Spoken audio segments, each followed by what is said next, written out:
Udah mulai. Oke. Assalamualaikum warahmatullahi wabarakatuh. Eh, Perkenalkan kami dari kelompok 6A. Di sini kami akan mempresentasikan materi di week 10 dalam mata kuliah pengukuran teknik dan data akuisisi. Next. Nah, kami dari kelompok 6A, di mana beranggotakan pertama Rizkyana Chandra, NIM I04202125, yang kedua Tutur Bagus Sajiwo, NIM I04202141, dan yang ketiga saya sendiri Rishad, NIM I04202122, dan yang terakhir Saldi Ramdhani dengan NIM I04202128. Next. Nah, pada pekan ini pembahasan yang akan kami presentasikan itu ada 2 chapter. Yaitu pertama chapter 8, di mana judul babnya itu The Measurement of Temperature dengan berbagai subbab. Next. Dan chapter 9 yaitu tentang Thermal and Transport Property Measurement dengan beberapa subbab. Langsung saja ke chapter 8, yaitu yang pertama tentang Introduction, Temperature Scale, the Ideal Gas Thermometer, Temperature Measurement by Mechanical Effects, and Temperature Measurement by Electrical Effects. Next. Nah, sebagai pengenalan, bahwasanya bagi kebanyakan orang, teman-teman, suhu adalah sebuah konsep intuitif yang memberitahu apakah tubuh itu panas atau dingin. Nah, dalam uraian hukum kedua temperatur termodinamika yang berkaitan dengan panas, karena diketahui bahwa panas hanya mengalir dari suhu tinggi ke suhu rendah tanpa adanya efek lain. Nah, hal ini tuh sama seperti layaknya air ya, teman-teman. Di mana secara alami bahwasanya air itu mengalir dari ketinggian dari tempat yang lebih tinggi ke yang lebih rendah. Contohnya air terjun gitu. Nah, kita lihat bahwasanya dalam teori kinetik gas serta termodinamika statistik diperlihatkan bahwa suhu berhubungan dengan energi kinetik rata-rata dari molekul gas yang ideal. Nah, ekstensi lebih lanjut dari statistik termodinamika menunjukkan hubungan antara suhu dan tingkat energi dalam cairan dan padat. Nah, setelah itu kita tidak akan dapat membahas banyak aspek teoritis dari konsep suhu, tapi mungkin hanya perlu memperhatikan bahwa hal itu penting dalam setiap cabang ilmu pengetahuan fisik ya. Next. Nah, selanjutnya yaitu temperature scale atau skala temperatur, di mana temperatur itu memiliki skala yang umum digunakan, yaitu skala Fahrenheit dan juga Celsius.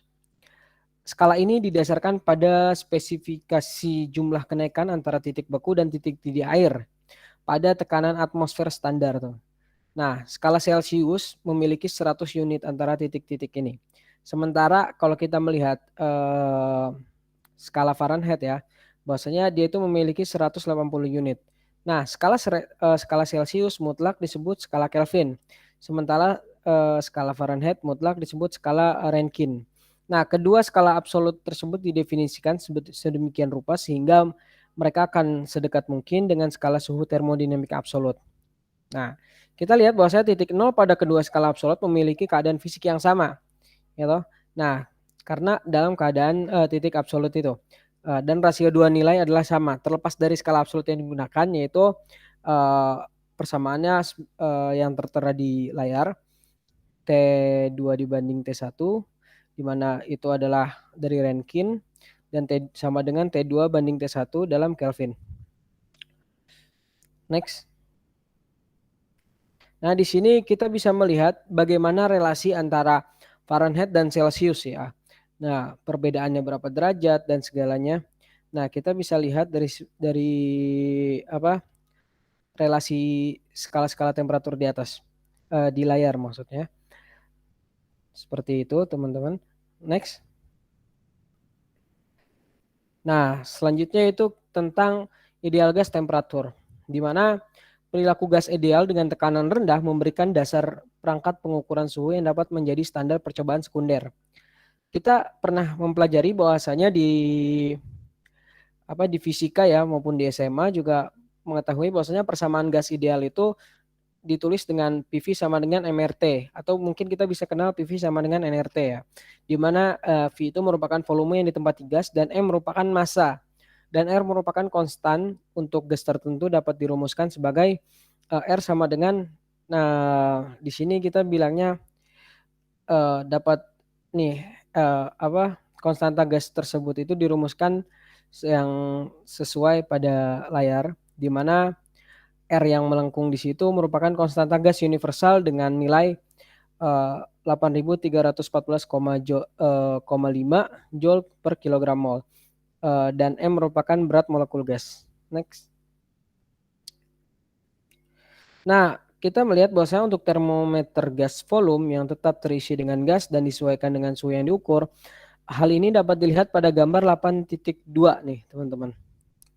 Bisa dilihat. Nah, kita lihat bahwasanya pada suhu T, tekanan gas sistem diukur, selanjutnya volume disesuaikan dengan temperatur referensi standar.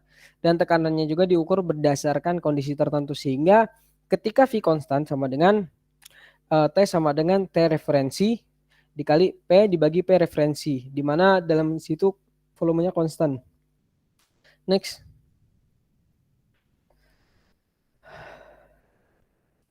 Nah, selanjutnya itu temperature measurement by mechanical effects. Kita bisa lihat gambar di samping ya teman-teman, di mana skematik dari termometer merkuri di sini. Schematic of mercury in glass thermometer ya. Di mana liquid in glass thermometer adalah salah satu jenis yang paling umum dari perangkat pengukur termometer. Itu biasanya kita jumpai di laboratorium-laboratorium di SMA. Perincian konstruksi alat seperti itu diperlihatkan pada gambar di samping, yaitu gambar 8.4. Sebuah bohlam yang relatif besar di bagian bawah termometer memegang bagian utama cairan yang mengembang sewaktu dipanaskan dan naik ke tabung kapiler yang di atasnya terdapat tanda-tanda skala yang tepat. Nah, di bagian atas tabung kapiler itu ada bohlam, di mana bohlam itu ditempatkan untuk menyediakan fitur keamanan seandainya jangkauan suhu termometernya tidak sengaja terlampaui. Nah, alkohol dan merkuri adalah cairan yang paling umum digunakan. Kita bisa tahu bahwasanya alkohol itu memiliki keuntungan bahwa ia memiliki koefisien ekspansi yang lebih tinggi daripada merkuri. Tapi di sisi lain, alkohol ini terbatas pada ukuran suhu rendah karena cenderung mendidih pada suhu tinggi. Merkuri tidak dapat digunakan di bawah titik beku minus 37,8 derajat Celcius. Oleh karena itu saat bekerja, bola lampu termometer terbuka ke lingkungan yang suhunya akan diukur. Naiknya suhu menyebabkan cairan berpindah dalam bohlam dan naik dalam kapiler sehingga menunjukkan suhu tersebut. Next. Nah, metode pengukuran suhu yang umum digunakan adalah salah satunya selain tadi menggunakan merkuri dan dalam skala termometer merkuri, yaitu dengan strip bimetalik, di mana dua potong logam dengan koefisien yang berbeda untuk pemuaian panas diikat menjadi satu untuk membentuk alat yang ditunjukkan dalam gambar sebelah nih, 8.5. Jadi sewaktu bagian itu suhunya lebih tinggi daripada suhunya, ia akan bengkok ke satu arah. Ketika tunduk pada suhu yang lebih rendah dari suhu ikatan, itu akan menengkuk ke arah lain. Nah, sehingga radius kelengkungan dapat dihitung sebagai, nah di sini persamaan 8.5 itu sebagai ekspresi dalam kejadian tersebut untuk mengekspresikan radius yang ditemukan ketika terjadi perubahan suhu itu, radius kelengkungannya. Nah, next. Nah, selanjutnya koefisien ekspansi termal untuk beberapa bahan umum yang digunakan. Tadi kan kita menggunakan logam, tapi logam itu kan harus berbeda-beda ya ekspansi termalnya karena memiliki koefisien yang berbeda-beda gitu kan. Nah, di sini yang umum digunakan ya, di sini ada di tabel 8.1. Tuh materialnya ada yellow brush, terus Inconel 702, stainless steel yang tipe 316. Nah, kita juga tahu bahwa strip bimetalik sering digunakan dengan alat sederhana on off control suhu. Nah, gerakan strip memiliki kekuatan yang cukup untuk perjalanan tombol kontrol untuk berbagai perangkat. Nah, bimetalik memiliki keuntungan biaya rendah, terus biaya pemeliharaan diabaikan dan operasi yang stabil selama jangka waktu yang lama. Next. Nah, selanjutnya yaitu terkait fluid ekspansi termometer ya. Jadi termometer ekspansi dari fluida itu sendiri merupakan salah satu alat yang paling ekonomis, serbaguna dan banyak digunakan untuk aplikasi pengukuran suhu. Nah, prinsip operasi yang ada pada gambar 8.6 itu bisa dilihat ya, bahwasanya bohlam berisi cairan gas atau gas atau cairan atau uap dimasukkan ke dalam lingkungan, di mana isi bohlam itu harus fluid karena di sini basisnya itu fluid expansion. Habis itu bohlam dihubungkan dengan sebuah tabung kapiler. Nah, dengan alat pengukur tekanan seperti yang diperlihatkan pada Bourdon gauge, peningkatan suhu menyebabkan cairan atau gas mengembang sehingga meningkatkan tekanan pada gauge. Tekanan itu kemudian dianggap sebagai indikasi suhu. Next. Nah, selanjutnya yaitu temperature measurement by electrical effects. Nah, yang pertama yang A yaitu electrical resistant thermometer atau resistant temperature detector RTD gitu kan. Resistant temperature detector itu terdiri dari beberapa jenis elemen resistif yang terkena suhu yang akan diukur. Suhu ditunjukkan melalui pengukuran change dalam resistansi elemen. Beberapa jenis bahan dapat digunakan sebagai elemen resistif dan karakteristiknya diberikan dalam tabel yang di samping nih. Nah, misalnya substansinya itu nikel. Nah, itu alfanya sekian. Nah, di situ tuh nanti ada elemen-elemen resistifnya. Nah, koefisien suhu linear resistansi didefinisikan oleh persamaan yaitu alfa ya. Alfa sama dengan R2 dikurang R1 dibagi R1 dalam kurung T2 kurang T1, di mana R2 dan R1 adalah resistansi dari temperatur. Resistansi dan dari temperatur itu diwakili dengan T2 dan T1. Untuk interval suhu yang lebar resistansi dari material dirumuskan sebagai persamaan kuadrat. Yaitu R sama dengan R0 dalam kurung 1 ditambah A dikali T ditambah B T kuadrat. Next. Berbagai metode digunakan untuk konstruksi termometer resistensi, tergantung pada aplikasinya gitu. Salah satu teknik dengan penggulungan platina pada kaca atau keramik lalu dikunci dengan lelehan kaca. Teknik ini melindungi platinum, elemen RTD, tetapi sangat rentan terhadap tegangan yang besar. Nah, teknik menghilangkan tegangan bisa digunakan untuk masalah ini. Jadi elemen bisa digunakan dengan rentang suhu dalam toleransi plus minus 0,1 derajat Celcius. Nah, pengukuran hambatan bisa dilakukan dengan berbagai rangkaian. Salah satu sumber utama untuk error dari hambatan elektrik suhu adalah efek dari resistan yang menyambungkan elemen ke rangkaian jembatan. Nah, gambar-gambar di 8.7 itu ada A, B, dan C itu adalah merupakan rangkaian yang digunakan yang biasanya ya. Oke, next. Yaitu yang kedua atau yang B, termistor.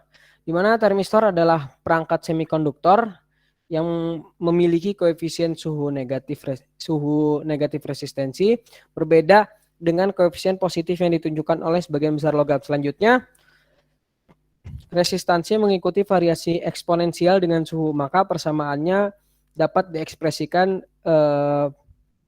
di layar. R sama dengan R0, di mana eksponensial dari beta dikali 1 per T dikurang 1 per T0. Nah, di mana R0 adalah resistansi dari suhu dan T0 mewakili suhu referensi, sedangkan beta konstanta yang ditentukan.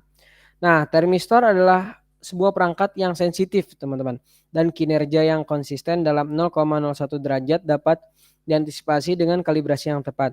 Fitur yang bagus dari termistor adalah dapat digunakan untuk kompensasi suhu sirkuit listrik. Kenapa? Karena karakteristik suhu negatif yang ditunjukkannya sehingga dapat digunakan untuk melawan peningkatan resistansi rangkaian dengan kenaikan suhu. Oke. Dan juga kita bisa melihat bahwa kelemahan alat ini adalah dari perilaku yang sangat non-linear. Karena dia kan basisnya eksponensial. Jadi masalah ini tidak terlalu dipermasalahkan karena sistem memperoleh data dapat menggunakan program komputasi untuk menyuguhkan pembacaan suhu langsung dari pengukuran hambatan. Next. Nah, bisa dilihat di sini salah satu ekspresinya karena bentuknya eksponensial, di mana di situ di gambar 1 grafik antara temperatur dan spesifik resistansi. Terus di 2 yaitu grafik antara miliampere arus dengan tegangan. Dan di yang ketiga merupakan grafik dari waktu versus current. Next. Nah, kita lihat bahwasanya karena hambatan dari termistor sangat tinggi gitu, arus yang kecil dibutuhkan untuk pengukuran, maka error yang dikarenakan self heating cukup kecil. Termistor merupakan semikonduktor dan dapat rusak dalam suhu tinggi, yaitu suhunya itu lebih dari 300 derajat Celcius. Nah, rangkaian jembatan amplifier yang digabungkan dengan termistor bisa dilihat sebagai seperti gambar berikut nih. Nah, kita bisa lihat bahwasanya output tegangan dapat dinyatakan sebagai V0 di situ sama dengan VB dikali alfa dikali perubahan suhu dibagi 4, di mana alfa adalah koefisien suhu resistansi dan delta T adalah perbedaan suhu dari kondisi seimbang, yaitu dari delta R sama dengan 0. Next. Nah, yang ketiga itu thermoelectric effects, yaitu mungkin kita sering dengarnya termokapel ya. Jadi metode elektrikal paling umum dalam pengukuran suhu ialah menggunakan termokapel. Bentuk termokapel dapat dilihat di gambar di samping ini teman-teman. Yaitu di situ ada junction, terus ada material 1, material 2, yaitu ada external circuit dari titik A dan titik B gitu. Nah, kita akan terjadi Seebeck effect, Peltier effect, dan Thomson effect. Masalah sebenarnya adalah ketika dua material yang tidak sama terkoneksi dengan alat pengukur, maka akan menghasilkan EMF pada panas lain pada junction dan kabel yang terkoneksi dengan alat pengukur. Nah, terdapat dua hukum untuk menganalisis rangkaian termoelektrik gitu atau termokapel. Yang pertama, jika ketiga material terhubung seperti gambar yang di kiri bawah nih, yaitu maka jumlah EMF tidak akan terpengaruhi asalkan sambungan baru memiliki suhu yang sama. Jadi ini tuh bisa disebut dengan hukum law of intermediate material. Nah, yang kedua yaitu kita bisa lihat bentuk rangkaian pada gambar kanan bawah, di mana rangkaian termokapel dibentuk oleh material yang sama tetapi beroperasi pada suhu yang berbeda. Maka law of intermediate temperature akan berlaku di situ. Jadi dua hukum yang menganalisis rangkaian termokapel ada dua, yaitu law of intermediate material dan law of intermediate temperature. Next. Nah, semua rangkaian termokapel harus mempunyai setidaknya dua simpangan. Jika suhu pada salah satu persimpangan sudah diketahui, maka suhu pada persimpangan lainnya bisa diketahui menggunakan alat termoelektrik. Suhu yang diketahui dinamakan suhu referensi. Rangkaian yang sering dipakai untuk menentukan suhu referensi biasanya dapat diekspresikan nih pada gambar di bawah nih, yaitu pada gambar di layar, di mana seperti itu untuk rangkaian yang sering dipakai untuk menentukan suhu referensi. Nah, jadi tegangan keluar E dari rangkaian sederhana termokapel bisa dirumuskan dengan persamaan E sama dengan AT ditambah setengah BT kuadrat ditambah 1/3 kali CT pangkat 3, di mana T adalah suhu dalam Celcius dan E adalah suhu persimpang referensi pada 0 derajat Celcius, dan konstanta A, B, C adalah pemisalan dari material termokapel. Next. Nah, kepekaan atau daya termoelektrik dari termokapel bisa dirumuskan dengan persamaan S sama dengan perubahan dari E terhadap suhu sama dengan A ditambah BT ditambah CT kuadrat. Nah, kita bisa lihat di tabel bawah ini merupakan salah satu ekspresi nilai perkiraan dari kepekaan beberapa material relatif dengan platinum pada 0 derajat Celcius gitu. Di mana bismut, nah terus konstan, terus nikel seperti itu. Next. Nah, kita harus tahu nih bahwasanya termokapel juga punya kelemahan. Yang pertama, simpangan yang dibuat oleh pengguna bisa mengakibatkan suhu yang berlebih atau teknik dalam nyoldernya itu salah. Terus yang kedua itu digunakan di luar pengaplikasiannya dan akan tidak bisa dikalibrasi ke depannya. Nah, yang ketiga, kesalahan kompensasi simpangan referensi. Yang keempat, kesalahan pemasangan. Dan terakhir, pengguna bisa salah memasang tipe termokapel untuk alat pembaca. Oke, next. Nah, selanjutnya akan dilanjutkan oleh teman saya.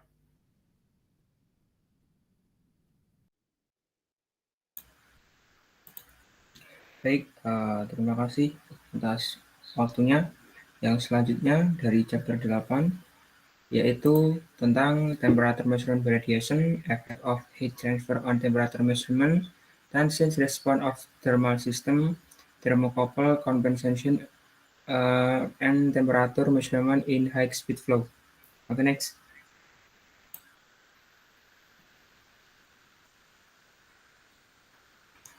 Temperature measurement by radiation. Radiasi termal merupakan radiasi elektromagnetik yang dipancarkan oleh suatu benda akibat dari suhunya atau panasnya.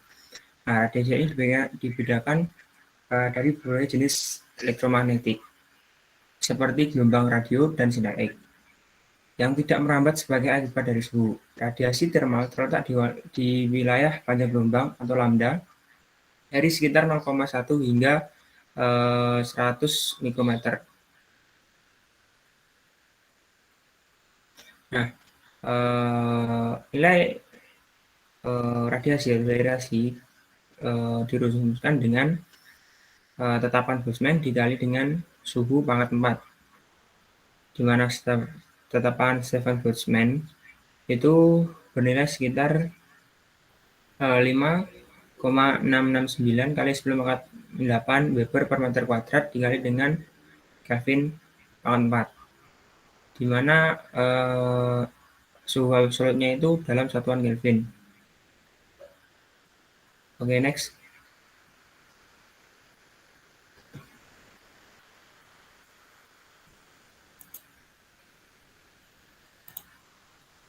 Kekuatan emisi benda hitam bervariasi dengan panjang gelombang sesuai dengan distribusi persamaan Planck atau hukum Planck.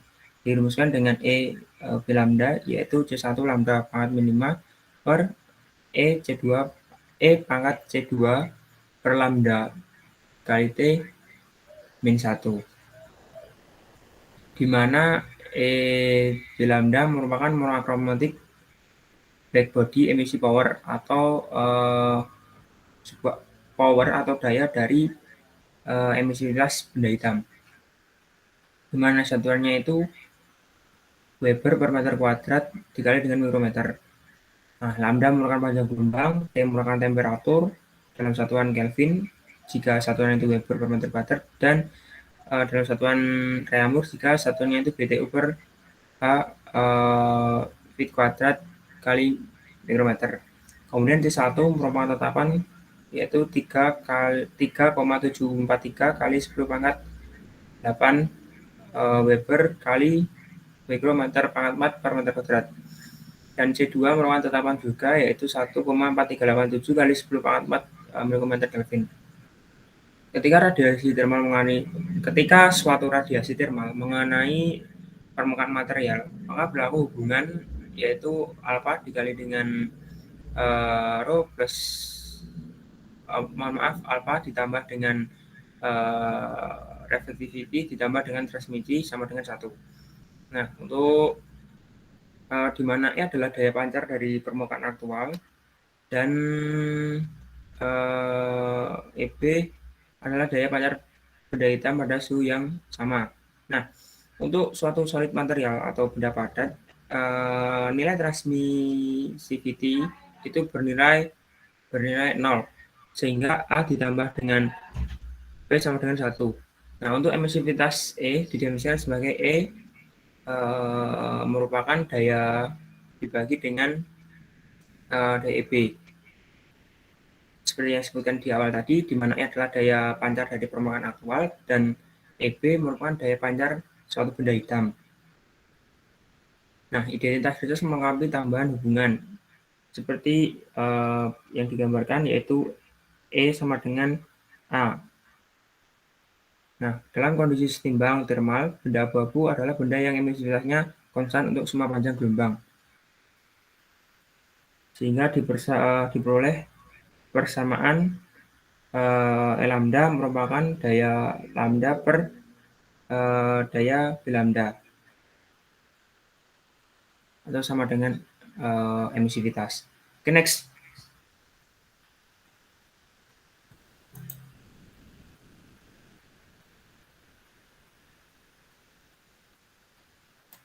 Pada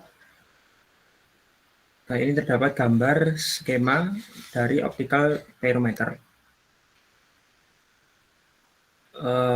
yang menunjukkan penampilan filamen lampu seperti yang dilihat dari lensa mata. Nah, sebelah kiri ini ada lens, ada red filter, ada edge pitch, ada absorption filter, ada lensa, dan ada center line. Filamen akan tampak menghilang dalam total medan radiasi yang masuk.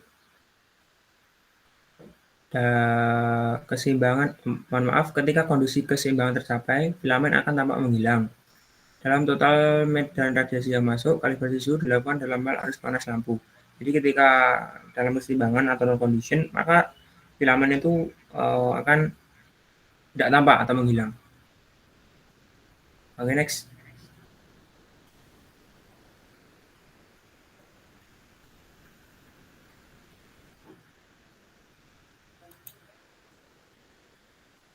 Suatu benda dapat diukur dengan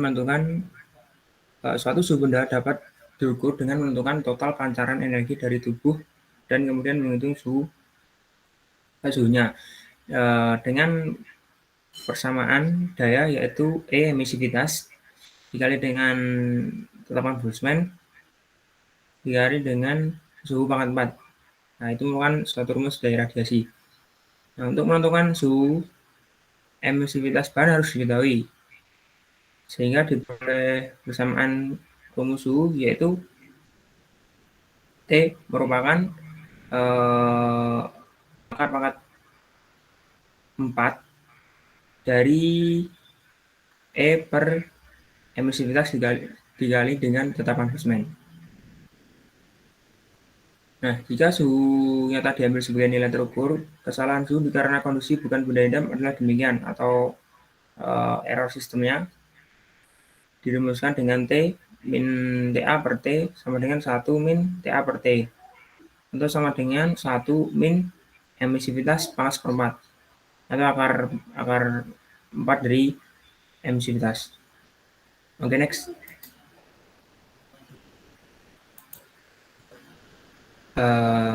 Sayangnya emisivitas permukaan pada sejumlah besar ketidakpastian karena mereka bergantung pada permukaan akhir, warna oksidasi, penuaan, dan jumlah dan faktor lainnya.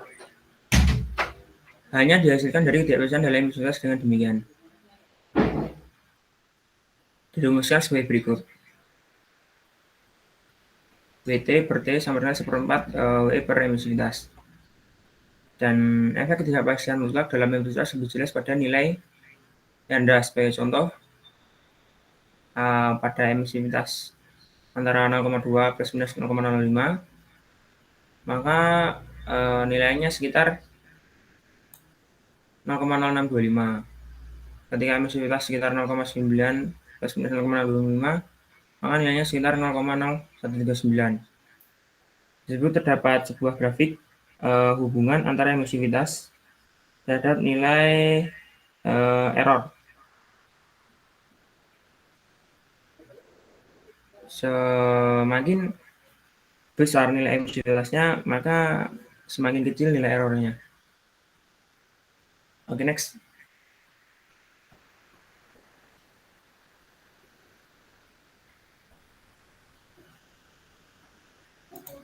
Oke, selanjutnya itu sebab effect of heat transfer and temperature measurement. Proses perpindahan panas atau calor dikaitkan dengan semua pengukuran suhu. Ketika termometer terkena di lingkungan Suhu yang ditentukan oleh termometer ditentukan sesuai dengan pertukaran energi panas total dengan elemen penggiringan suhu atau dari lingkungan ke sistem ukur. Perpindahan panas dapat terjadi sebagai akibat dari satu atau lebih dari tiga proses. Yang pertama ada konduksi, konveksi, dan radiasi. Secara umum, ketiga mode harus diperhatikan dalam menganalisis masalah pengukuran suhu. Nah, dalam kasus konduksi dijelaskan oleh hukum Fourier, di mana perpindahan kalornya yaitu min K dikali A dengan min K dikali dengan A dikali dengan delta T dibagi dengan delta X, di mana K itu merupakan conductivity thermal atau tetapan thermal dari suatu benda tergantung bendanya. Setiap elemen benda baik baja, logam lainnya itu memiliki conductivity thermal sendiri-sendiri. Kemudian A merupakan luas benda tersebut di mana terjadi proses perpindahan panas tersebut.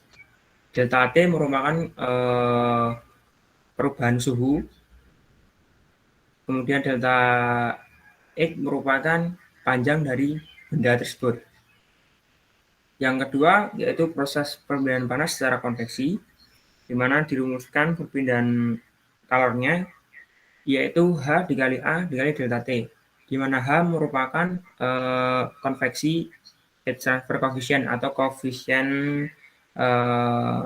perpindahan panas secara konveksi setiap benda-benda. Tentunya setiap benda itu memiliki koefisien yang berbeda-beda. Kemudian A merupakan luas benda tersebut yang mengalami perpindahan panas secara konveksi, dan delta T merupakan perubahan suhu yang dialami oleh benda. Oke, next.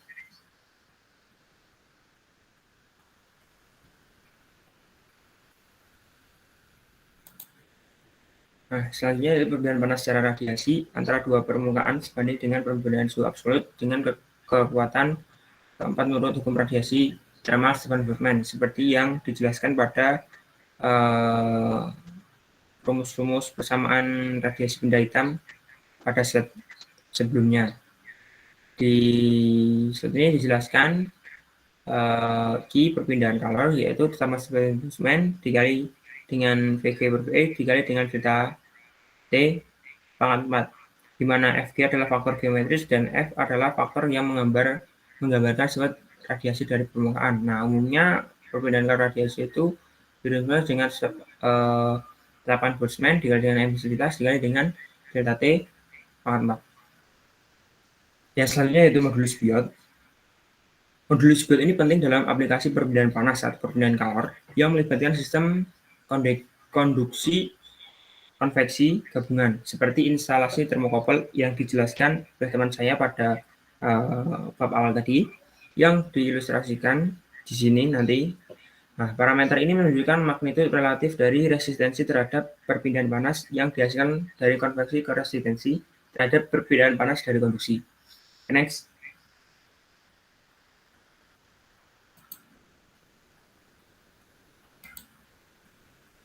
Nah, seperti yang diilustrasikan pada gambar sebelah kiri, tersebut ada dirumuskan TP per TP min DI per TP min TF sama dengan X min BI per X plus F BI, di mana X merupakan akar dari KA dibagi R. KA merupakan surface area yang diarsir dibagi dengan PRK tan H ketinggian dikali dengan L dibagi dengan akar KAR, di mana BI merupakan HS dikali dengan R kecil per K. Nah, nilai besar BI menunjukkan resistensi kecil dibandingkan dengan konduksi, sementara nilai kecil BI menunjukkan sebaliknya. Fungsi FBI diberikan oleh FBI yaitu 1,27 plus 1,08 BI min 0,5 BI kuadrat, di mana BI nilainya itu kurang dari 1. Next.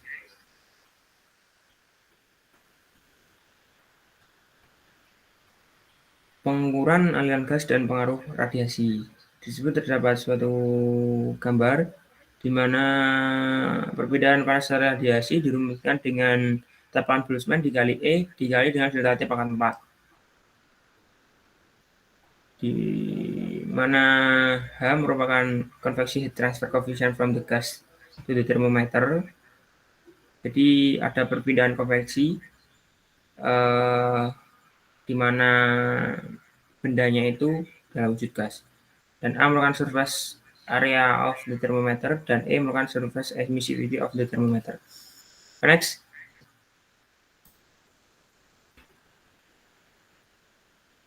Yang selanjutnya yaitu transient response of thermal system. Ketika pengukuran suhu harus dilakukan di bawah kondisi non-steady state atau kondisi yang tidak tetap, penting bahwa karakteristik respons sementara dari sistem thermal menjadi diperhitungkan. Dapat diasumsikan bahwa termometer secara substansial seragam dalam suhu setiap saat. Artinya konduktivitas thermal bahan termometer cukup besar dibandingkan dengan konduksi permukaan karena koefisien perpindahan panas konveksi. Dirumuskan yang seperti di awal tadi, perpindahan panas secara konveksi yaitu H dikali A dikali delta T sama dengan min MC delta T. Di mana Q merupakan kalor, seperti yang kita ketahui, dalam satuan Joule, H merupakan koefisien konveksi dalam satuan meter per meter kuadrat, A luas permukaan, benda yang mengalami perpindahan secara konveksi, sama dengan perpindahan kalor yang dirumuskan yang kita ketahui MC delta T, di mana M merupakan massa, C merupakan panas spesifik atau kalor jenis, dan T merupakan suhu. Diasumsikan konduktivitas bahan termometer cukup besar dibanding dengan konduktansi permukaan, sehingga termometer dianggap seragam dalam suhu setiap saatnya. Next. Keseimbangan energi untuk proses transien dapat ditulis sebagai berikut. Seperti yang diilustrasikan pada gambar tadi, HA merupakan delta T sama dengan MC delta T. Nah, temperatur dari termometer sebagai fungsi waktu yaitu T yang dikenai atau T akhir per T awal min T yang dikenai sama dengan E atau Euler pangkat min H dikali A per MC dikali dengan transient atau konstanta waktu. Nah, konstanta waktu untuk sistem sesuai dengan ilustrasi di atas yaitu disimbolkan dengan Sun sama dengan MC per H dikali A. Next.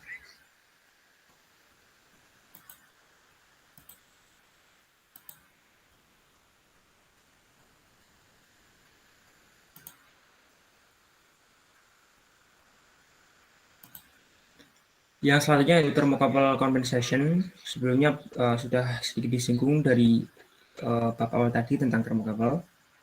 Disebut terdapat sebuah gambar thermocouple, typical thermocouple compensation network. Ada thermocouple input, kemudian ada resistor, ada kapasitor yang dirangkai sehingga menghasilkan output. Nah, ketika thermocouple digunakan untuk mengukur variasi suhu sementara, respon dari thermocouple akan tergantung pada beberapa faktor yang mengikuti variasi gambar di atas. Ketika mengalami perubahan langkah dalam suatu environment atau lingkungan, nah jika jaringan listrik kompensasi diterapkan pada sistem, mungkin untuk meningkatkan respon frekuensi thermocouple, kerugian dari jaringan kompensasi adalah bahwa hal itu mengurangi output thermocouple. Jaringan khusus ini akan mengurangi frekuensi rendah lebih dari frekuensi tinggi dan memiliki respon frekuensi terhadap input langkah yang kira-kira berlawanan dengan thermocouple. Next.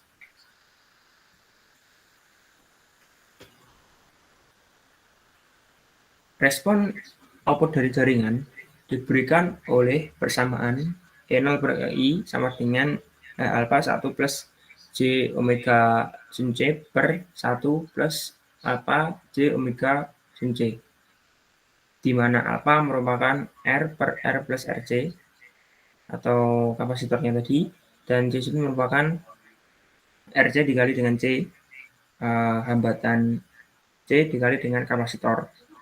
Dan omega merupakan frekuensi input sinyal, dan J nilainya merupakan akar dari -1 atau biner.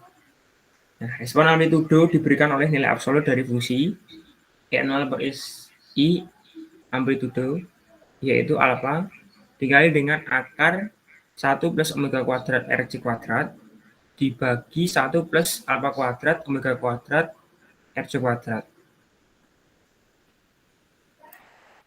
Next.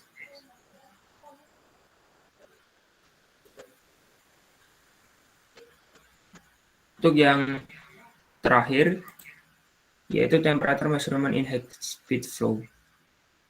Alat ukur stasioner mengukur suhu gas berkecepatan tinggi yang dibawa menuju diam di permukaan alat ukur atau menuju kecepatan 0. Ketika kecepatan gas dikurangi menjadi 0, energi kinetik diubah menjadi energi panas atau kalor, dan dibuktikan terjadi peningkatan dalam suhu. Dibuktikan pada termometer tersebut suhunya itu meningkat. Jika gas didiamkan secara adiabatis atau tidak ada perbedaan kalor, suhu akan stagnasi atau tetap, sehingga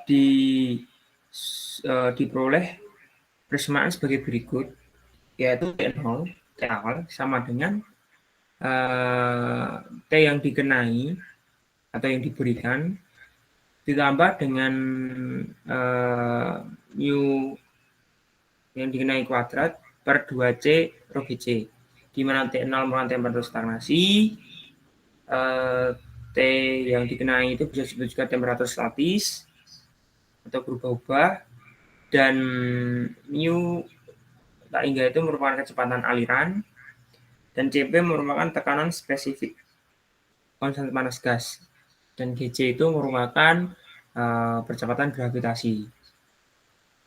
Atau dapat diekspresikan dengan max number, yaitu T0 per T tak hingga sama dengan 1 tetapan Laplace plus tetapan Laplace min 1 per 2 M kuadrat. Nah, tetapan Laplace atau biasa disebut juga kualitas udara itu dirumuskan dengan Cp per Cv, di mana Cp itu merupakan kalor dalam keadaan tekanan tetap, dan Cv dalam volume tetap.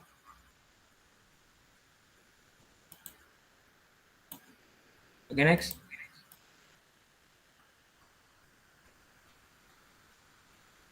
Pada pengukuran yang sebenarnya, suhu pada alat ukur secara umum bukan sama dengan suhu stagnasi, tetapi disebut dengan suhu pemulihan, yang nilainya bergantung pada konfigurasi alat ukur. Setiap alat ukur memiliki nilai sendiri-sendiri.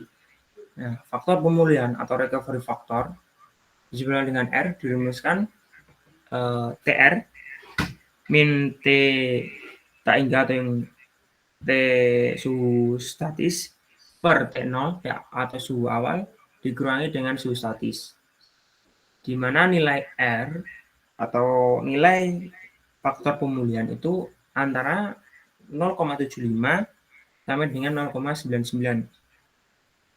Diilustrasikan alat ukur suhu kecepatan tinggi pada gambar menurut Winkler. Seperti disebut gambarnya, ada seal di situ, ada fan hole, ada thermocouple, ada sheet, ada support, seal, dan ada holder yang terbuat dari stainless steel.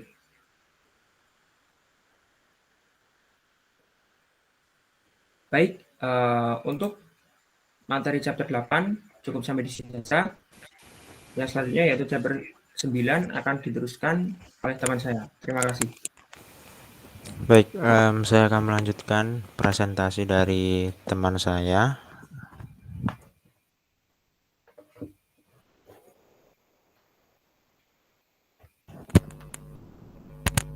Next.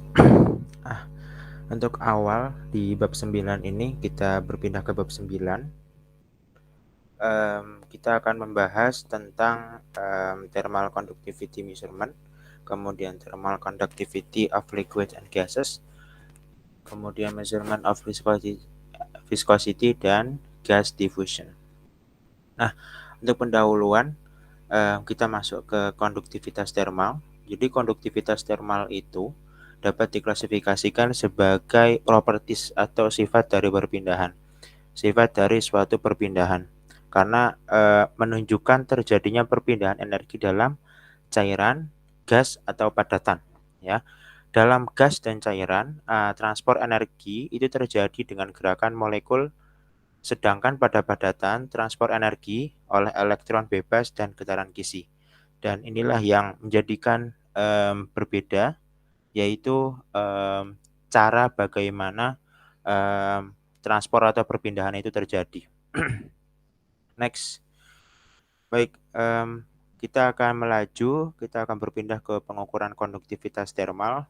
Jadi untuk konduktivitas thermal ini sering dilambangkan dengan K kecil. Nah, ini mengacu pada kemampuan intrinsik atau kemampuan internal suatu material untuk mentransfer atau menghantarkan panas. Dan hal ini juga didefinisikan sebagai jumlah panas per satuan waktu, per satuan luas yang dapat dilakukan, yang dapat dibuat melalui suatu plat dengan ketebalan satuan bahan tertentu. Permukaan plat yang berbeda satu satuan suhu, konduktivitas thermal didefinisikan oleh persamaan dan metode Fourier seperti atau sebagaimana yang telah kita pelajari sebelumnya di minggu-minggu sebelumnya sebagaimana berikut. Qx itu melambangkan laju dari transfer panas, perpindahan panas. A-nya adalah area, sudah jelas. Kemudian delta T per dou X itu adalah gradien temperatur, dan K adalah konduktivitas thermal. Nah, pada poin pertama ini kita hanya akan berfokus pada konduktivitas thermalnya saja, yakni pada nilai K. Konduktivitas thermal dapat dihitung melalui rumus berikut, yaitu K sama dengan Q delta X per A T1 minus T2. Sebagaimana merupakan representasi daripada skema di bagian samping kanannya. Next.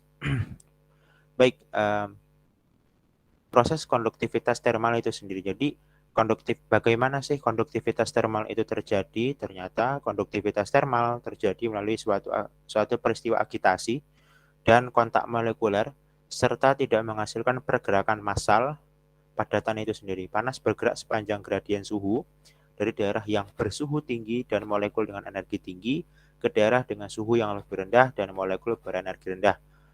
Secara garis besar dari tinggi ke yang rendah. Perpindahan ini akan berlanjut sampai tercapai suatu kesetimbangan thermal. Laju perpindahan panas bergantung pada besarnya gradien suhu dan karakteristik thermal spesifik material. Jadi ada dua hal yang bisa mempengaruhi laju perpindahan panas, yaitu gradien suhunya dan juga karakteristik thermal spesifik materialnya. Next. Nah, yang menjadi permasalahan di dalam poin pertama ini, yaitu konduktivitas thermal ini, apa sih? Masalah utamanya adalah bahwa panas itu dapat keluar dari tepi plat. Atau jika tepi ditutupi dengan insulasi, profil suhu dua dimensi dapat terjadi. Jadi akan ada profil suhu dua dimensi yang dapat terjadi. Sehingga salah satunya itu bisa menimbulkan unknown atau tidak diketahui salah satunya, yang dapat menyebabkan kesalahan dalam penentuan pengukuran. Ini efek samping daripada masalah yang kita hadapi tadi. Masalah ini dapat diatasi dengan pemasangan pemanas pelindung. Jadi kita bisa lihat pada skema di bawah. Nah, pemanas pelindung itu mengelilingi pemanas utama dan suhunya T-nya itu dipertahankan pada suhu pemanas utama. Nah, ini mencegah, ini sebagai bentuk tindakan preventif perpindahan panas keluar dari tepi spesimen, dan dengan demikian itu dapat mempertahankan perpindahan panas satu dimensi melalui bahan yang konduktivitas thermalnya akan ditentukan. Next. Kita lanjut pada poin subbab kedua, yaitu konduktivitas termal pada cairan dan gas. Tadi kita sudah membahas tentang konduktivitas termal ya pada padatan. Saat ini kita akan bahas tentang konduktivitas termal pada cairan dan gas. Nah, pada fluida yakni cairan dan gas memiliki sifat unik, yaitu berupa jarak molekulnya itu berjauhan dan juga gerak antara molekul yang cenderung acak atau random. Tidak seperti padatan sebagaimana yang kita sudah pelajari di kuliah metalurgi. Sifat ini membuat perpindahan energi panas jadi kurang efektif apabila kita bandingkan dengan padatan. Dengan demikian, konduktivitas termal untuk gas dan cairan umumnya lebih kecil daripada padatan itu sendiri.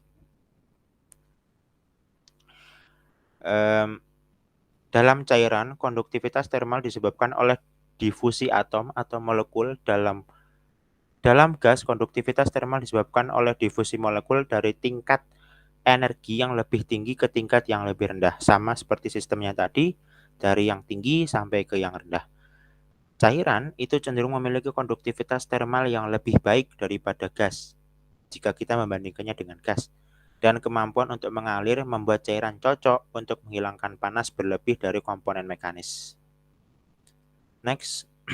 Nah, pada konduktivitas termal cairan dan gas ini kita akan membahas tentang beberapa macam instrumen penunjang konduktivitas termal pada cairan dan gas. Kita terlebih dahulu menuju pada instrumen untuk penunjang konduktivitas termal cair sebagaimana yang telah dipraktikkan oleh ilmuwan Kaye dan Higgins, telah menggunakan metode plat panas berpelindung sebagaimana yang kita lihat di samping kanan pada skema berikut. Untuk apa? Untuk menentukan konduktivitas termal cairan. Diameter pelat adalah bernilai 5 cm dan ketebalan lapisan cairan sekitar 0,05 cm. Lapisan ini harus cukup tipis sehingga arus konveksi diminimalkan. Ingat, ketebalan lapisan cairan harus cukup tipis untuk meminimalkan arus konveksi termal itu sendiri. Nah, yang jadi catatan adalah konduktivitas termal cairan, khususnya cairan yang bukan non-logam ya, pada umumnya akan menurun seiring dengan meningkatnya suhu itu sendiri. Next. Nah, kita pindah ke instrumen penunjang konduktivitas termal gas. Jadi ada dua metode umum. Metode pertama itu adalah susunan silinder konsentris atau sama ya. Susunan silinder konsentris ini dapat digunakan untuk pengukuran konduktivitas termal gas. Nah, ilmuwan Keyes dan Sandel telah menggunakan perangkat tersebut untuk pengukuran konduktivitas termal uap air, oksigen, nitrogen, dan gas-gas lainnya. Silinder dalam dan luar, in dan out-nya, keduanya itu terbuat dari perak dengan panjang 5 inci dan diameter luarnya itu 1,5 inci. Ruang celah untuk gas adalah diperkirakan sekitar 0,025 inci. Untuk alatnya atau skemanya kita bisa lihat pada gambar di samping kanan. Next. Nah, metode kedua untuk penunjang konduktivitas termal pada gas adalah metode Venus. Ilmuwan Venus telah menggunakan perangkat semacam ini untuk pengukuran suhu tinggi ya. Khususnya di konduktivitas termal gas, laju perbedaan panas diukur dengan menentukan input daya listrik ke emitor. Sedangkan termokopel dipasang pada permukaan emitter dan penerima atau receiver menentukan perbedaan suhu yang terjadi. Catatannya adalah konduktivitas termal gas meningkat seiring dengan meningkatnya suhu. Aturannya dan prinsipnya sama seperti pada konduktivitas termal di cairan. Next. Nah, untuk subbab selanjutnya yaitu pengukuran viskositas, bagaimana yang telah kita pelajari di mata kuliah fluida dasar. Viskositas itu adalah hambatan fluida. Fluida itu cair dan gas terhadap perubahan bentuk atau pergerakan-pergerakan bagian-bagian yang secara relatif berdekatan antara satu sama lainnya. Nah, banyak sekali sebenarnya metode yang digunakan untuk pengukuran viskositas ini, tapi menurut Holman, Holman menitik beratkan pada dua metode paling umum, yaitu metode silinder konsentrik berputar dan juga metode aliran kapiler. Nah, kita bisa lihat ya, fokus untuk pada subbab ini adalah viskositasnya, sebagaimana yang ada pada lingkaran merah, yaitu pada rumus tegangan geser sama dengan mu du per dy. Next. Nah, untuk metode pertama yaitu silinder konsentris berputar. Skemanya ada di samping kanan, bisa kita lihat bersama. Nah, sistem ini digunakan untuk mengukur viskositas dengan mengukur gaya yang diperlukan untuk mempertahankan pelat yang bergerak pada kecepatan konstan U. Dari sudut pandang konstruksi, sebenarnya sistem ini tidak terbilang praktis atau cukup rumit, teman-teman, bagaimanapun itu. Dan pendekatan konvensionalnya adalah untuk memperkirakan situasi pelat datar paralel dengan silinder konsentris berputar yang ditunjukkan pada gambar. Nah, silinder bagian dalam diam dan terpasang pada alat pengukur torsi yang sesuai, sedangkan silinder luar digerakkan pada kecepatan sudut konstan. Jika ruang anuler B cukup kecil dibandingkan dengan jari-jari silinder bagian dalam, maka susunan silinder yang berputar mendekati situasi pelat paralel dan profil kecepatan di ruang celah dapat diasumsikan sebagai linear. Next. Nah, kita melaju pada metode kedua untuk pengukuran viskositas, yaitu metode aliran kapiler. Nah, viskometer Seibold adalah perangkat industri yang menggunakan prinsip pipa kapiler untuk pengukuran viskositas cairan.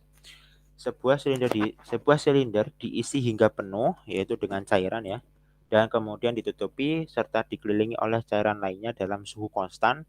Untuk apa? Untuk memastikan keseragaman uniformitas daripada suhu selama pengukuran.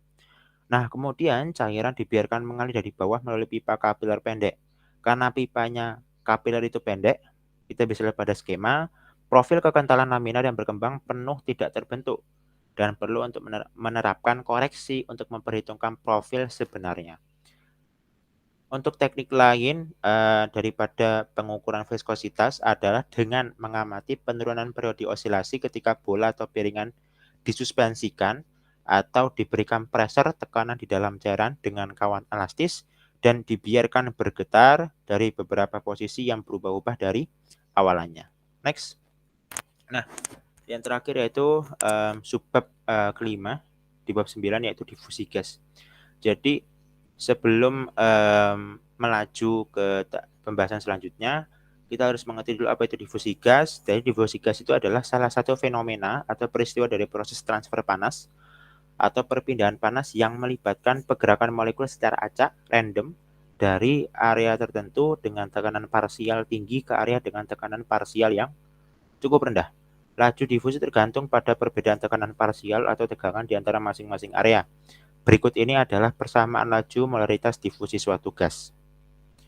Sebagaimana tertera pada layar, N1 itu melambangkan laju daripada molaritas, A-nya adalah luas area, kemudian N bar 1 itu adalah konsentrasi molaritas, dan D12 itu adalah koefisien difusi atau difusi koefisien.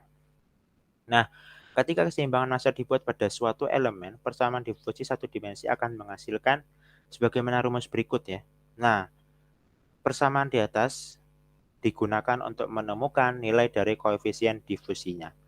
Nah, fokus kita pada difusi gas adalah bagaimana sih cara menemukan nilai dari koefisien difusi gasnya.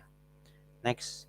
Nah, metode umum yang diberikan oleh Holman dalam bukunya yaitu Loud-Smith method atau metode Loud-Smith.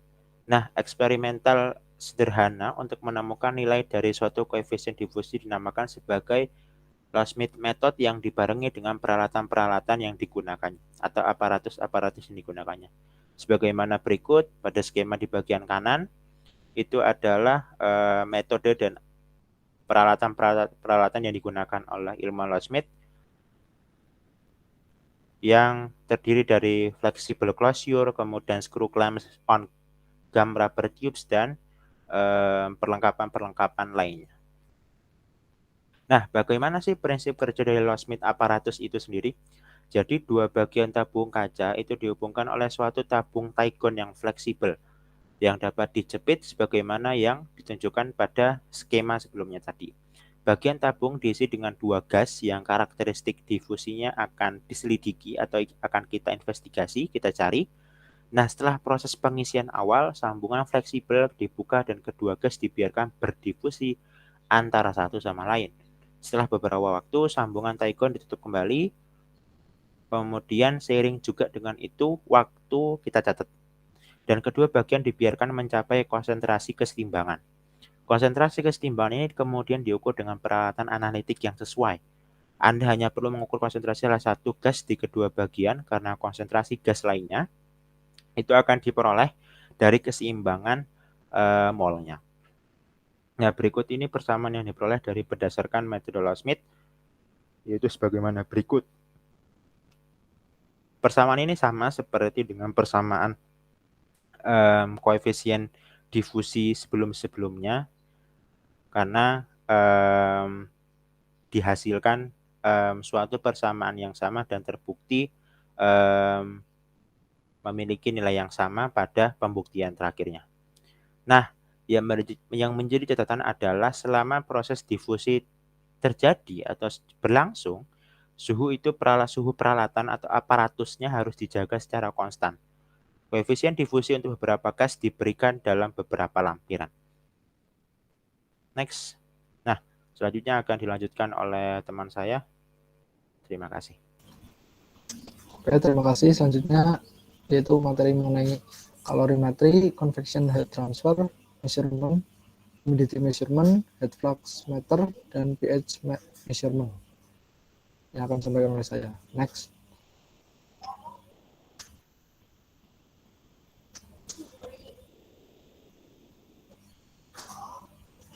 Ya, yang pertama yaitu calorimetry. Calorimetry adalah subjek yang sangat luas yang mencakup sebagian besar penentuan eksperimental yang digunakan untuk pengukuran sifat termodinamika. Subjek kalorimetri berkaitan dengan penentuan jumlah energi. Jumlah angka ini dapat diklasifikasikan dalam hal properti termodinamika suatu sistem, seperti entalpi, energi internal, panas spesifik, dan nilai pemanasan, atau dalam hal aliran energi yang dihasilkan dari transportasi massa melintasi batas-batas sistem termodinamika. Untuk ilustrasinya seperti pada slide. Next. Ya, kemudian di yang tertera pada slide ini ada skema dari kalorimeter dan skema dari alirannya. Next. Nah, dari semua massa data dan keseimbangan energi ini dapat dibuat untuk menentukan nilai pemanasan bahan bakar. Perhatikan kasus sederhana pembakaran metana C4 ditulis persamaan keseimbangan kimia sebagai berikut. Nah, analisis produk memberikan nilai D, E, dan F untuk 100 mol produk ring. Keseimbangan massa kemudian menjadi karbon yaitu A sama dengan D plus E, hidrogen itu 4A plus 2B sama dengan 2G, oksigen itu 2X plus B sama dengan 2D plus E plus 2F plus G. Next. Nah, selanjutnya yaitu kalorimeter bom. Kalorimeter bom adalah perangkat lain yang sering digunakan untuk penentuan nilai kalor dalam bahan bakar padat dan cair. Berbeda dengan kalorimeter aliran yang dijelaskan di atas tadi, pengukuran dilakukan di bawah volume konstan atau kondisi non aliran.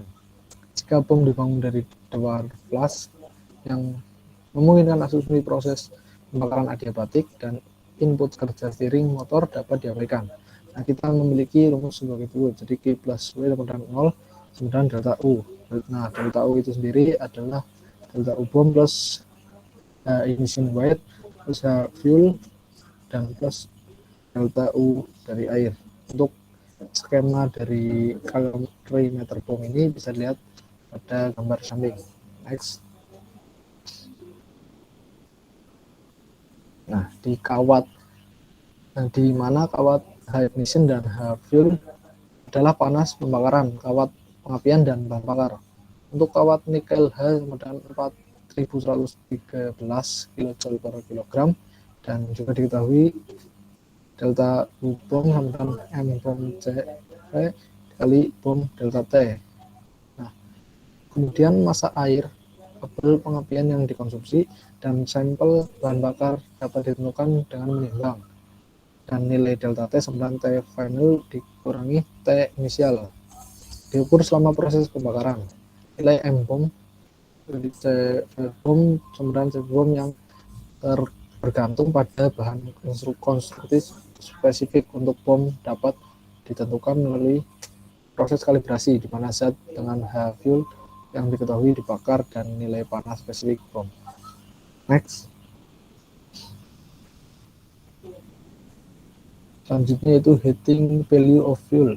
Nah, pelepasan energi ketika bahan bakar dibakar dengan oksigen atau udara disebut nilai kalori bahan bakar dan dapat diukur dengan kalorimeter aliran atau bom seperti yang dijelaskan pada sebelumnya. Dalam aplikasi industri, kuantitas yang menjadi kepentingan ekonomi adalah nilai kalori yang lebih tinggi yang didefinisikan sebagai energi yang dilepaskan per satuan massa bahan bakar ketika bahan bakar dibakar dengan jumlah teoritis udara dan air dalam produk akibat pembakaran dalam keadaan cair. Beberapa nilai kalori tipikal untuk bahan bakar hidrokarbon diberikan seperti pada tabel 9.1 di samping ini, yaitu approximate Haiger heating value of fuel. Next. Selanjutnya yaitu convection heat transfer measurement. Penentuan koefisien perpindahan panas konveksi mencakup berbagai kegiatan eksperimen yang sangat luas. Nah, pada bagian ini kita hanya akan mengilustrasikan dua pengaturan eksperimental sederhana, yaitu satu untuk sistem konveksi paksa dan satu untuk sistem konveksi bebas.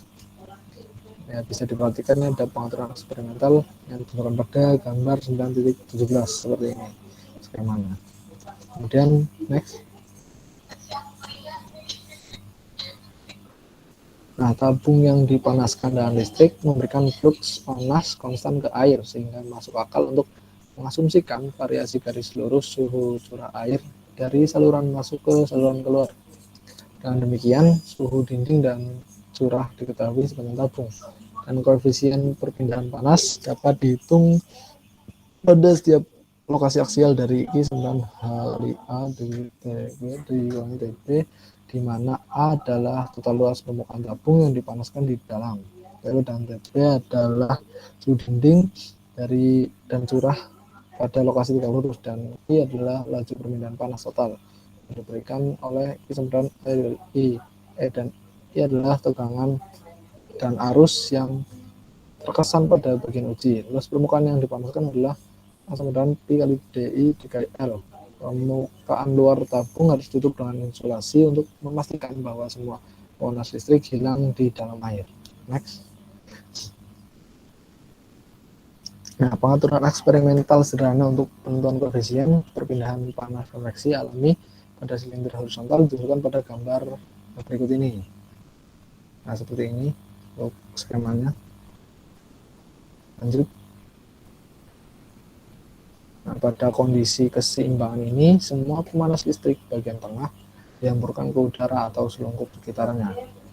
Total kehilangan panas dari elemen uji diberikan oleh yang tertera pada slide, di mana H adalah koefisien perpindahan panas konveksi bebas, Tw adalah suhu bagian uji, E adalah emisivitas permukaan, Tw rendah adalah suhu udara sekitar, TS adalah suhu ruangan atau selungkup sekitarnya, dan A adalah luas permukaan yang diberikan oleh A sama dengan Pi dikali L. Kemudian laju perpindahan panas I ditentukan dari pengukuran input daya listrik ke bagian uji. Untuk menentukan nilai H, emisivitas permukaan harus diketahui. Next. Selanjutnya yaitu humidity measurement, pengukuran kelembaban. Nah, kelembaban spesifik atau rasio kelembaban adalah massa uap air per satuan massa udara kering. Suhu bola kering adalah suhu campuran udara air uap yang diukur dengan termometer yang terpapar pada campuran. Suhu bola basah adalah suhu yang ditunjukkan oleh termometer yang ditutupi dengan bahan mirip sumbu yang jenuh dengan cairan setelah pengaturan dibiarkan mencapai kesetimbangan pengolapan dengan campuran. Titik embun campuran adalah suhu di mana uap mulai mengembun ketika campuran didinginkan pada tekanan konstan. Nah, untuk ilustrasinya seperti pada gambar yang tertera pada slide.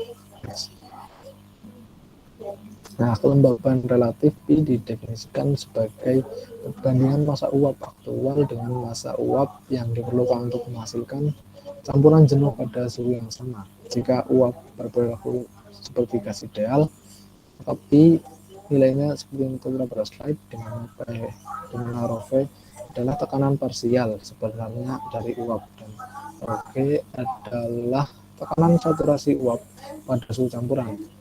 Kelembaban spesifik adalah omega sama dengan mv per ma yang untuk perilaku gas ideal menjadi omega sama dengan 0,62 kali rho V per rho A, di mana rho A adalah tekanan parsial udara. Next. Nah, ada hubungan analitis yang pasti antara suhu bola kering, suhu bola basah, dan titik embun campuran dan kelembabannya. Tentuan dua suhu ini dapat digunakan untuk menghitung kelembaban. Metode klasik yang digunakan untuk penentuan kelembaban di ruang terbuka yang luas adalah pengukuran suhu bola kering dan bola basah dengan sling psychrometer. Kedua termometer diputar dengan kecepatan sekitar 5 meter per second dan suhu dicatat. Tekanan uap campuran kemudian dapat dihitung dengan persamaan Carrier. Nah, kelembaban spesifik atau relatif kemudian dihitung dari persamaan Pi atau omega untuk tujuan perhitungan. Plot tekanan saturasi untuk uap air sebagai fungsi suhu diberikan pada seperti gambar 9.20 seperti yang tertera pada slide. Next. Kalibrasi sensor kelembaban ini dapat dilakukan dengan memaparkan sensor ke sampel standar, di mana ruang udara tertutup dipertahankan dalam keseimbangan dengan larutan garam berair jenuh. Beberapa contoh solusi ditunjukkan pada tabel 9.2 mengenai relative humidities of saturated salt solution. Jadi tingkat kelembaban relatif 0 dapat dipertahankan dalam sampel udara tersebut dengan pengering jaringan molekuler. Next. Selanjutnya yaitu heat flux meter. Ada banyak aplikasi di mana pengukuran langsung flux panas diinginkan. Pada bagian ini kita akan membahas beberapa perangkat untuk pengukuran tersebut. Jenis meter flux panas pertama yang akan kita bahas adalah sensor slug untuk yang ditunjukkan pada gambar 9.21, yaitu gambar pada saat ini, dan asumsi bahwa suhu slug tetap seragam setiap saat. Kesetimbangan energi transient menjadi rumus seperti yang tertera pada slide. Untuk keterangannya juga. Next. Nah, sini ada beberapa masalah yang sering ditemui dalam menggunakan sensor slug. Yang pertama yaitu untuk flux panas yang sangat tinggi, suhu slug mungkin tidak tetap seragam dan analisis yang lebih rumit harus digunakan untuk menghitung flux panas dan dari pengukuran suhu. Yang kedua, kehadiran sensor mengubah profil suhu di dinding, khususnya suhu di lokasi sensor lebih tinggi daripada yang seharusnya. Ya, itu untuk konduktivitas slug lebih besar dari konduktivitas dinding, yang sehingga mempengaruhi flux panas bersih pada titik pengukuran. Apakah itu terjadi secara konveksi, radiasi, ataupun kombinasi dari keduanya. Yang ketiga yaitu sensor slug jelas hanya disesuaikan untuk pengukuran transient. Next. Untuk ukur flux panas garden digambarkan pada gambar 9.22 pada gambar ini. Jadi flux panas pada rentang 5 kali 10⁴ hingga 10⁶ PTU itu British Thermal Unit per H dikalikan Ft kuadrat yang bernilai 0,15 mW per m kuadrat yang dapat diukur dengan perangkat. Konstanta waktu orde 0,1 second dialami. Peningkatan sensitivitas dapat diperoleh dengan menggunakan cakram tembaga bersama dengan koreksi pusat bismut telurida yang didoping positif. Next.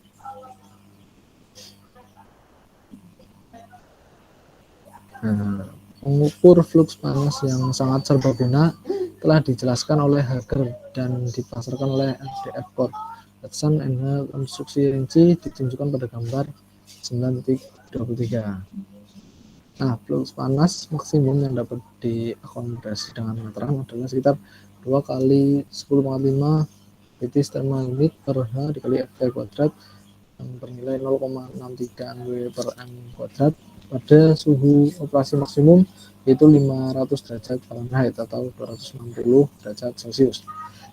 Nah, sensitivitas berkisar dari 0,07 hingga 27 MV kali Ft kuadrat dikali S per BTU atau 0,062 hingga 23,8 MV kali cm kuadrat per W, tergantung pada jumlah sambungan yang digunakan. Konstanta waktu berkisar antara 0,02 dan 0,4 detik. Next. Nah, kalau ini ada dari photograph of assembled microfoil heat flux meter. Next. Selanjutnya yaitu pH measurement. pH larutan adalah ukuran konsentrasi ion hidrogen CH yang dapat ditentukan oleh pH 9 log dari CH. Sebuah pH meter khas ditunjukkan pada gambar 9.25 yaitu gambar pada ini. Elektroda kaca khusus digunakan yang hanya dapat ditembus oleh ion hidrogen. Oleh karena itu bagian bawah yang sangat tipis bertindak sebagai membran. Sebuah elektroda referensi kalomel juga ditempatkan dalam larutan. Elektroda reversible dipasang pada kaca dan elektroda referensi dan asam klorida yang benar 1N terkandung dalam elektroda kaca tertutup. Next. Nah, net atau total potensial yang melintasi membran diberikan oleh delta Fi ini. Nah, memasukkan konstanta dan menggunakan definisi pH memberikan delta Fi sama dengan min 1,98 kalikan 10⁻⁴ T. Karena resistensi membran kaca sangat tinggi pada orde 100 M, penguat DC dengan independensi masukan tinggi harus digunakan. Kalibrasi dicapai dengan memasukkan elektroda ke dalam larutan pH yang diketahui dan menyesuaikan meter keluaran untuk pembacaan yang tepat. Next.